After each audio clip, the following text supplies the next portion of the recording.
42번의 진을 칠 때마다 우리가 먼저 내 속에 담아둬야 될 것은 하나님이 말씀하시려고 하는 의도가 큰 그림을 보세요.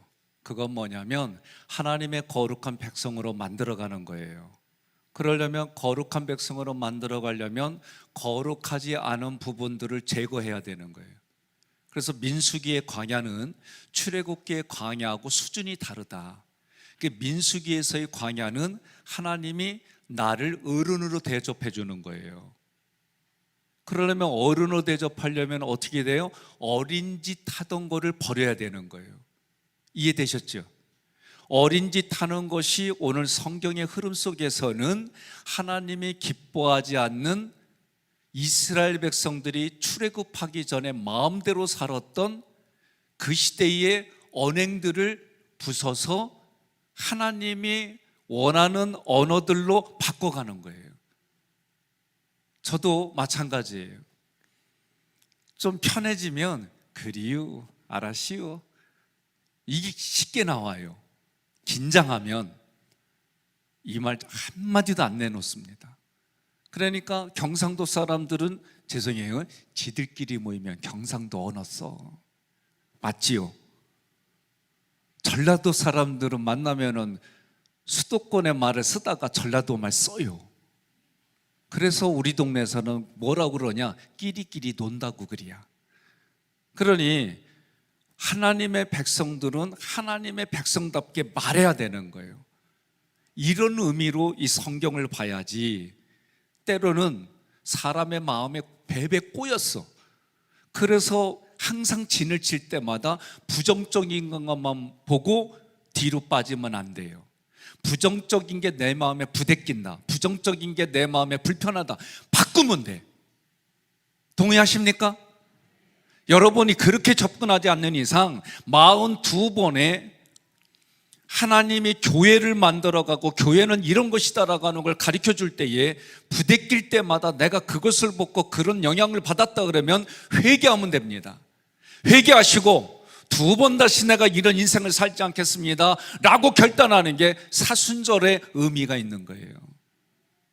해마다 오는 사순절이요, 의미 없어요. 어떤 분은 금식을 하는데 어떤 금식을 하느냐? 목사님, 제가 핸드폰 금식까지 합니다. 이분을 볼 때마다 늘 이러고 다니는 분인데 이걸 놓겠다니까 얼마나 힘들겠어요. 궁금해요. 사람들 만나면 이것저것 정치, 문화, 경제, 스포츠 이런 얘기들을 잘 모르니까 주고받지 않는데 그러더라고요. 저한테 훈련 받았잖요. 그래서 하는 얘기가 괜찮요. 여러분, 어떻게 접근하고 내 생각을 어떻게 하느냐. 그래서 우리 동네에서는 이 말을 써요. 호랑이한테 잡혀가도 그렇죠, 정신 차리면 된다는 거예요. 생각과 감정을 바꿔서 접근하라, 그 얘기입니다. 림마, 가데스라고 불려지는 림마에서 40년의 징벌을 받고 리사는 3번째로 진을 친 장소이고 전체로는 17번째 진을 친 장소예요. 자신의 잘못을 진심으로 회개하면 됩니다. 예수를 그리스도로 고백하기만 하면 하나님의 자녀가 됩니다. 동의하십니까? 하나님의 자녀가 됐다는 얘기는 하나님 말씀에 불순종하는 삶에서 하나님께 순종하는 삶으로 결단합니다, 그렇게 살아갑니다, 이런 고백이에요. 예수님을 통해서 이방인이었던 나를 하나님의 거룩한 백성으로 만들어 주셨어요. 이것 자체가 감사하고 감격이고 감동인 줄 믿습니다. 광야는 가나안으로 가는 여정에 있는 사람들이 그곳에서 자신의 삶이 깨어집니다. 자신의 삶이 부서집니다. 그래서 하나님께로 돌아오는 과정이 광야이다. 21절에 하나님의 은혜로 이스라엘 백성들은 리사의 진을 쳤어요. 이 리사라고 하는 것은 라사스라는 단어에서 유래했습니다. 이 라사스라고 하는 것은 폐허, 반죽하다, 젖게 하다, 촉촉하게 하다, 가루로 만들다, 이런 뜻이 있습니다. 가루로 만든다는 것은 나의 생각과 감정이 갈기갈기 찢겨지는 거예요. 이런 뜻입니다. 촉촉하게 한다라고 하는 것은 어떤 곳으로부터 물이 나에게 와서 내가 가루로 되어진 내가 촉촉해져 가지고 하나님이 반죽하기 쉽게 만들어진다, 이런 의미가 촉촉하게 되어진다, 그런 의미예요.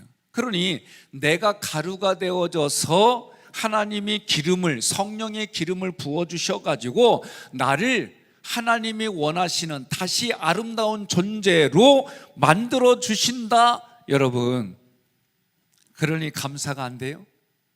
여쭤보겠습니다. 혹시 성형수술 하신 분 속으로만 손 들어보세요. 그거 하고 나고 나서 안 아프다는 분 손 들어보세요. 그러면 수술 받고 하나도 안 아프다는 분 손 들어보세요. 나도 내려. 무릎에 다른 사람의 장기가 들어와 있어요. 그때 의사가 그랬어요. 전도사 때니까, 전도사님 그 다리가 가장 먼저 퇴행성이 올 겁니다. 저 왔어요. 벌써 오래전에. 흔적만 남아 있어요. 그리고 위아래로 못으로 박았어요. 끊어진 인대도 다른 곳에서 근육을 끊어다가, 힘줄을 끊어다가 만들었어요. 6개월 동안 내 다리인지 남의 다리인지 모르는 감각을 가지고 살았어요. 그러니 육신도 그렇게 수술하면 아픈데 우리의 마음 수술하는데 안 아프겠어요? 이게 옳다고 생각하고 이게 내 방법이라고 생각했는데 우리가 이러쿵저러쿵 겪다 보니까 어떻게 해요? 이렇게 살아온 게 아니구나. 그리고 자녀들에게 이렇게 사는 건 아니었어. 내 가까운 사람들에겐 이렇게 사는 게 아니라, 왜? 그만큼 아프니까. 우리 영은 안 그럴까요? 여러분 생각해야 됩니다. 아파요. 아픈 게 정상이에요. 고통스러워요. 고통스러운 게 정상이에요. 그런데 그것을 누가? 하나님이 아시는 거예요. 하나님이 그렇게 만들어 가시는 거예요. 그리고 나서 얘기하잖아요. 나를 알겠니? 내가 너에게 이렇게 말한 그 말한 수준을 알겠니? 그 말하는 의도를 알겠니? 옆에 분에게 인사하세요. 아멘이라고 그래요. 빨리. 예? 그런 뜻이에요. 에스겔서 46장 14절 함께 봉독합니다. 또 아침마다 그것과 함께 드릴 소재를 갖추되 곧 밀가루 6분의 1 에바와 기름 3분의 1 흰을 섞을 것이니 이는 영원한 규례로 삼아 항상 나 여호와께 드릴 소재라. 아멘. 섞을 것이니, 이 단어가 리사, 그리고 원형에서는 라사스에서 온 단어예요. 그러니 라사스라고 하는 게 섞다 말이에요. 여기서 아침마다 드리는 밀가루가 뭐예요? 제물입니다. 제물인 밀가루에 기름을 섞으라는 거예요. 이때 섞다가 라사스라는 단어예요. 그러면 기름은 성령의 기름 부으심을 말하는 거예요. 우리가 날마다 깨워질 때마다 하나님이 뭘 부어주신다? 성령의 기름을 부어주신다. 여러분 믿으셔야 됩니다. 내가 아플 때마다 하나님이 성령의 기름을 부어주신다. 내가 고통스러울 때마다 하나님이 성령의 기름을 부어주신다. 그래서 어떻게 한다? 나를 빚어서 아름다운 제물로 만드신다. 하나님의 받기에 합당한 제물로 만들어주시는 거예요. 그래서 우리가 고난을 받을 만큼 하나님의 영광도 그만큼 큰 거예요. 그래서 내가 고통을 받은 만큼 하나님의 복이 있다라고 말할 수 있는 거예요. 믿으면 아멘 하시길 바랍니다. 이스라엘 백성들은 하나님을 사랑하는데 마음에 들면 사랑하고 마음에 들지 않으면 사랑하지 않고 그랬어요. 누구와 같아요? 나와 같아요. 삐져있는 나와 같아요. 이스라엘 백성들이 출애굽했습니다. 하나님께 출애굽했음에도 불구하고 불순종했습니다. 하나님이 그들을 징벌합니다. 살려달라고 회개합니다. 그리고 또 괜찮아지면 징벌합니다. 그리고 또 괜찮아지면 죄짓습니다. 또 자기들의 의식주 욕구가 채워지지 않으면 하나님께 대항합니다. 그러면 하나님은 또 징벌해요. 이게 사사기의 전체 내용이에요. 사사기의 핵심 단어가 뭐예요? 자기 소견에 옳은 대로. 여러분, 이스라엘 백성들은 출애굽하기 전까지는 하나님의 뜻과 상관없이 무관하게 살았어요. 하나님의 말씀을 듣고 그렇게 하겠습니다, 피로 언약을 맺었음에도 불구하고 자기들 마음대로 살았어요. 예수님 당시에는 그 핏값을 우리에게 돌려라, 예수 죽이는 핏값을 돌려라, 함부로 말했어요. 저도 함부로 말할 때는 관계 끝날 거다 생각하고 말하는 거예요. 그래서 함부로 말 안 해요. 그런데 우리는 말 함부로 해요. 그리고 기질에 따라서 이렇게 말해요. 난 뒤끝 없어. 뒤끝 없다고 말한 사람 곰곰이 보세요. 다 죽여놨어요. 그러니까 할 말이 없어요. 이미 죽임을 당했다고 생각하는 사람들은 할렐루야 하세요. 왜? 내가 죽고 예수가 사는 방법이에요. 어떤 상황 환경이 되더라도 하나님과 연결돼서 고민하고 하나님과 연결돼서 자기 자신을 뒤돌아보면 반드시 살아날 구멍을 하나님이 주시는, 그게 섞어주신다 그 얘기요. 기름을 부어주신다 그 얘기요. 그래서 저는 이 얘기를 처음에 오자마자 뭐라고 그래요? 1%의 가능성만 있어도 그것만 보라는 거예요. 여러분, 이것을 개인적으로 적용하는 거, 가정에서 적용하는 거, 속해서 적용하는 거, 선교에서 적용하는 거, 교구에서 적용하는 거, 교회에서 적용하는 거, 적용점은 다 달라요. 이걸 기억하십시오. 이스라엘 백성들은 이제 광야의 여정에 따라서 각성합니다. 어려움을 겪을 때마다 회개합니다. 낮아집니다. 고운 가루로 변해져 갑니다. 이게 회개한다라고 표현하는 거예요. 이게 진정한 회개라고 말하는 거예요. 나의 마음이 딱딱합니다. 내 생각과 감정이 굳어져 있습니다.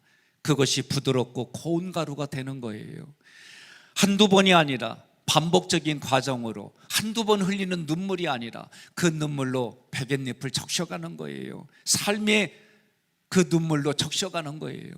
이스라엘 백성들은 하나님께 향한 신앙과 언행이 잘게 부서지고 잘게 부서져서 눈물로 반죽되어지고 신앙의 올바른 사람으로 회복되어져 가는 거예요. 이것이 구원받은 이스라엘 백성들의 진정한 회개예요. 그들이 전체적으로 하나님 앞에 나와 회개하고 기도합니다. 이스라엘 백성들이 가나안 땅에 들어가려면 아까 싸워서 이길 수 있는 수준으로 하나님이 만들어가는 거예요. 우리는 큰 그림을 이렇게 봐야 되는 거예요. 진정한 회개의 삶은 한마디로 내 앞에 가지고 있는 신념도 깨트려야 되는 거예요. 그것이 깨워져서 고운 가루가 되는 거예요. 우상의 마지막은 자기 자신이에요. 이게 교만이에요. 그래서 하나님이 교만한 자를 미워한다고 말씀하신 거예요.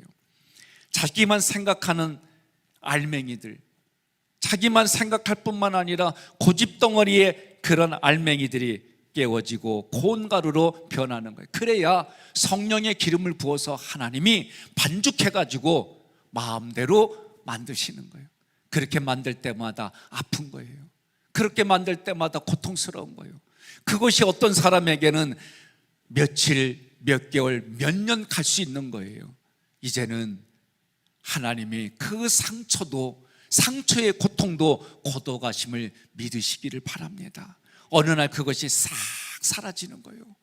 이게 은혜예요. 그런데 이렇게 회개하기를 거부하는 이스라엘 백성들에게 하나님께서 본보기를 보여주셨어요. 민수기 16장 1절로 2절, 레이의 증손 고핫의 손자 이스라엘의 아들 고라와 루벤 자손 엘리압의 아들 다단과 아비람과 벨렛의 아들 온이 당을 짓고 이스라엘 자손 총회에서 택함을 받은 자 곧 회중 가운데에서 이름 있는 지휘관 250명과 함께 일어나서 모세를 거스르니라. 아멘. 주동자들을 보니까 고라, 루벤, 온 250명의 자손들이에요. 그런데 고라는 종교적인 권위를 가지고 싸운 거예요. 거스르다라고 하는 것은 반역했다 그런 뜻입니다. 그러면 고라도 위치가 뭐냐면 아론의 계열입니다. 다시 말하면 아론의 사촌이에요. 너만 목사야? 그래서 뭐 어쩌다고? 이렇게 나오는 거예요. 너만 그런 위치 갖고 있어? 나도 자격이 있어. 르우벤 자손은 장자권을 잃어버렸잖아요. 그러니까 어떻게 해요? 장자를 회복하고 싶으니까 하나님이 유다로 만들어준 이 유다에 대해서 저 자리가 내 자리인데 그런 생각 가질 수 있는 거예요. 세상에 적통은 나야. 그래서 김일성 거기도 김정은이가 지 혼자 왕 되려고 다 죽이잖아요. 역사를 보세요. 왕들의 그 전통을 보면 후궁들이 많으니까 내 아들이 왕이 되려고 어떻게 해요? 오죽했으면 한 끼 먹을 때마다 독을 탔는지 은석가루 먹고 괜찮은지 먼저 먹는 사람들, 나인가 시녀들이 있고, 그리고 괜찮다면 먹고, 야, 어떻게 살까? 아니, 좋은 것만은 아니요. 아니, 어느 날 그런 게 보이는 거예요. 250명 방백들은 누구예요? 유력한 인사라고 그랬어요. 그러니 자기도 지도자다 말이지. 내 감은 이런 생각을 가지고 하나로 똘똘 뭉친 거예요. 그리고 어떻게 모세와 아론을 거역했어요. 반역했습니다. 그들이 주장하는 겁니다. 오는 거기에 참여는 했지만 주장은 이 셋 중에 하나로 빠진 것 같아요. 보니까 고라 자손은 하나님 앞에 다 거룩하다. 성경에 기록된 대로 모세와 아론은 우리들 위에 군림한다, 잘난 체 한다, 이렇게 얘기를 하고 주장하고 대적하는 거예요. 잘 들으세요. 르우벤의 자손은 적각꿀이 흐르는 광야 땅에서 광야로 끌어냈단 말이에요. 그런데 지금은 하나님이 허락하지 않은 광야로 이끌어냈단 말이에요. 가나안 땅에 들어가려는데 실패했단 말이에요. 이 모든 책임이 네 모세 아론이다, 이 얘기예요. 무서운 얘기죠. 250명의 방백이 향로를 가지고 하나님 앞에 서라고 했어요. 영향력에 대한 얘기들입니다. 제가 목회를 하면서 이 일 안 겪었을 것 같아요. 저 겪었어요. 할 수 없어요. 제가 겪은 얘기 할 수밖에 없어요. 여러분들 중에 여기에 해당되는 게 있다면 오늘 내려놓으세요. 회개하시고, 그리고 낮아지는 게 무엇인지 깨닫고 살아가시길 바랍니다. 회의하는데 앉았습니다. 담임 목사니까 앉아있죠. 장로님들이 있습니다. 난 처음엔 농담인 줄 알았어요. 김 장로, 백 목사 나가면 그만이야. 너 나하고 잘 지내야 돼. 난 그때 이해가 안 됐어요. 어떻게 이런 말을 할 수가 있을까? 많이 겪은 것 중에 그냥 가끔 아프게 떠오르는 거예요. 이제는 그렇게 말한 사람에 대해서 기도하는 그런 마음은 됐어요. 한동안 그 기도가 안 나와요. 모세 아론 바꿔서 애굽으로 돌아가자. 왜? 사랑도 없고 교회도 사랑하지 못하는 목사라고 나는 밤마다 가정들 돌아다니면서 이렇게 말한 줄도 모르고 그 다음날 하나님의 은혜가 충만하시기 바란다 악수했어요. 나중에 보니까 자기 편 안 들어줬다고 그런 거예요. 자기 욕구 안 들어줬다고. 상상 밖의 일들을 겪어봤습니다. 이제는 불쌍한 마음이 들어서 예수님이 저가 하는 일을 알지 못합니다 하는 흉내까지는 내요. 여러분, 우리가 작게는 가정에서, 우리는 너무 쉽게 가정이라는 이름 하에서 너무 쉽게 말을 해요. 아니요. 성숙해지고 여러분이 성장한다고 한다면 속회에서, 선교에서, 교구에서 하나가 되려고 몸부림치는 게 무엇인지 깊이 고민해야 됩니다. 가끔 의견 충돌이 있어서 이렇게 보면 부모의 심정을 가져야만 그게 사라져요. 아버지 엄마의 마음을 가져야만 사라져요.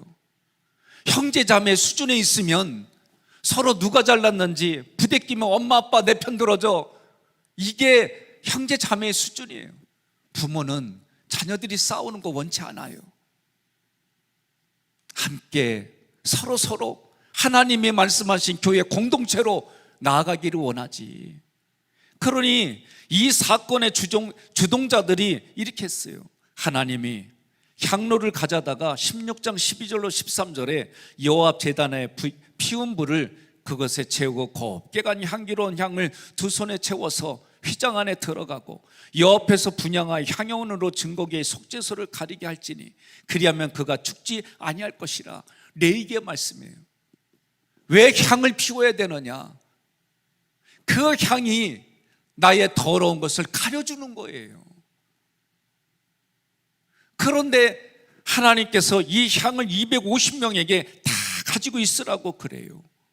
이 지금 전체의 주장은 뭐냐? 모든 잘못을 가지고 있으라는 거예요. 저는 8년에 넘게 교회를 세우려고 몸부림치던 곳에 저한테 마지막 화살과 같은 이야기는 뭐였느냐? 교회가 부흥되지 않았으니 당신 잘못이다라고 하는 게 이게 마지막 싸움이었어요. 그러면 저는 질문을 하고 싶었어요. 교회 부흥하게 당신은 무엇을 하셨습니까? 당신은 교회 부흥하게 해서 담임자에게 오른팔이 되셨습니까? 당신은 교회 부흥하게 해서 담임 목사를 대신한 여호사처럼 앞에서 막아주고 싸우셨습니까? 나는 이 질문을 마지막까지 안 했어요. 그리고 이 교회에 왔어요. 저는 여러분들에게 오늘 이 새벽에 정말 교회를 부흥을 위하고 여러분들이 개인의 형통함을 원한다면 성경의 스피릿을 가슴에 가지고 무엇을 어떻게 해야 될지 알지 못하면 그저 오늘도 다른 사람들이 나무에다 돌에다가 비나이다 하면서 살아가는 종교적인 삶의 그 수준에 지나지 않는 거예요. 예수 믿는다는 게 무엇인지 그 정신을 내 가슴에 가져가고 예수 믿는다는 게 무엇인지 내 배우자에게 내 자녀들에게 여기서부터 시작하지 않으면 여러분 의미 없어요. 가정에서부터 예수 믿는 자의 모습이 흘러가고 예수 믿는 자의 모습이 가정으로부터 이웃에게로 흘러가고 그런 일들이 일어나야만 여러분 회개가 일어나고 거룩한 삶의 전쟁이 여러분 하나님께서 인정하는 승리가 되는 거예요. 난 여러분들이 그렇게 살아가셔서 너와 내 집이 구원을 받고 너와 내 집의 가정이 다른 사람에게 영향력을 미쳐가고 오늘 고라와 루벤과 온과 250명의 지도자들이 연합해서 아론과 훌이 양옆에서 지쳐가는 육신을 세워 가져가고 이들을 대신하여 아말렉과의 싸움에서 여호수아가 하나님의 이름으로 이기는 전쟁이 오늘 지금의 우리의 시대다라고 가르쳐 주는 거예요. 큰 그림 그리지 않으면 개인의 감정과 개인의 생각에서 벗어나지 못합니다. 저는 4년에 넘게 지금 하기교에 있으면서 누구 때문에 뭐 때문에 가면은 참 가슴이 아파요. 오늘 우리가 크고 작은 부대낌들이 있어요. 그런 거 있을 때마다 우리는 중보기도 하고 오늘 성경의 말씀처럼 회개하고 하나님의 불이 떨어져 가지고 민수기 16장 32절에 보면 아론과 모세와 함께하는 사람들과 고라와 르우벤과 온과 250명과 함께하는 사람들을 분리했어요. 그리고 하나님 모세에게 준 대로 말한 대로 그들이 순식간에 땅이 갈라지고 그들이 떨어지고 다시 땅이 덮이면서 본보기로 삼았고 또 250명의 사람들이 가지고 있던 이 향로를 가져다가 자기들 마음대로 거기에 불을 피운 걸 다 비워놓고 그것을 쳐서 속죄소를 덮는 철판을 만들어서 이스라엘 백성들이 그걸 볼 때마다 깨달아라 깨달아라 깨달아라 주신 걸로 성경은 기록됐습니다. 주님이 우리에게 원하는 게 무엇입니까? 시편 51편 17절 함께 봉독합니다. 하나님께서 구하시는 제사는 상한 심령이라. 하나님이여 상하고 통회하는 마음을 주께서 멸시하지 아니하시리이다. 아멘. 하나님이 원하는 게 뭐예요? 상한 심령이에요. 오늘 말씀처럼 이 상한 심령이라고 할 때 상하다 샤바르는 여성 단수예요. 니팔이라고 얘기는 수동이란 얘기입니다. 하나님에 의해서 부서지는 걸 말하는 거예요. 그러니 우리 상황에 보이지 않는 하나님이 그렇게 배열한 곳에 내가 갔잖아요. 마음이 아프고 힘듭니다. 그럼 자기 자신이 다시 리셋해야죠. 출애굽기를 공부했잖아요. 내가 아프고 힘들면 다시 리셋해서, 제가 얘기하잖아요. 너무 고통스러우면 그냥 그 자리에 가만히 있으세요. 움직이지 마시고 그냥 가만히 있고 주님이 하시는 걸 보세요. 이게 일순간이에요. 이게 일순간. 그런데 다들 어떻게 해요? 안 보려고 하고 안 만나려고 하고 얼굴 보면은 고개 숙이고 시선 피하고 오죽하면 저럴까 하지만 성경대로 해야 돼. 우리는 그 자리 지켜야 돼요.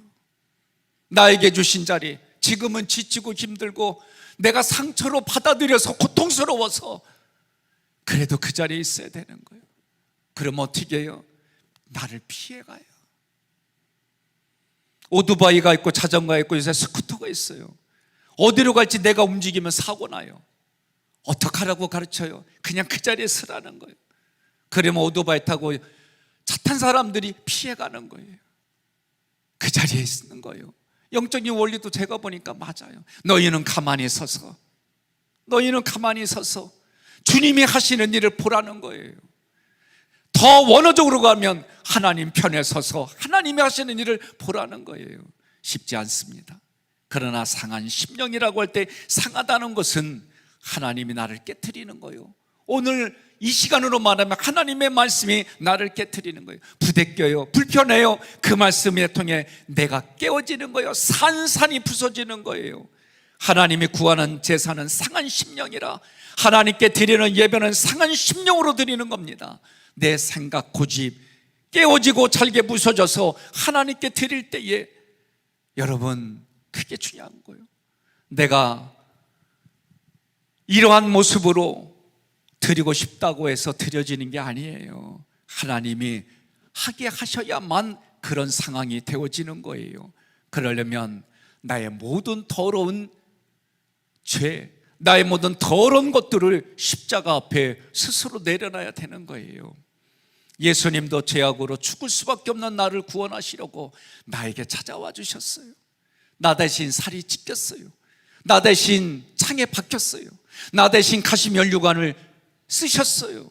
우리는 여기서부터 시작하는 거예요. 상한 심령이라고 할 때 이 심령은 루아흐에서 왔어요. 숨쉬다 불다예요. 하나님이 그런 상황 속에서도 숨을 쉬게 해주는 거예요. 우리가 앞뒤 좌우 위아래로 꽉꽉 막히면 숨 쉴 수 없을 정도로 괴롭고 답답하다고 얘기해요. 숨 쉴 공간이 없어요. 내가 인간적인 방법으로 해결하려고 할 때마다 여기서 상하게 해가지고 더 이상 썩을 게 없어서 썩을 단내가 나는 그런 상황까지 오셨을 때에 하나님이 바늘구멍과 같은 빛을 주시고 하나님이 창문과 같은 틈을 주시고 하나님이 거기로 나아갈 수 있도록 사다리를 열어주심을 믿으시기를 바랍니다. 도저히 인간의 일과 능력과 나라법으로는 해결할 수가 없는데 하나님이 그 억울함을 하시고 해결해 주시고 열어주시는 거예요. 이런 경험이, 저는 이런 경험을 겪지 않더라도 이삭처럼 100배의 복을 받는 여러분들이 되기를 주님의 이름으로 권면하며 축복합니다.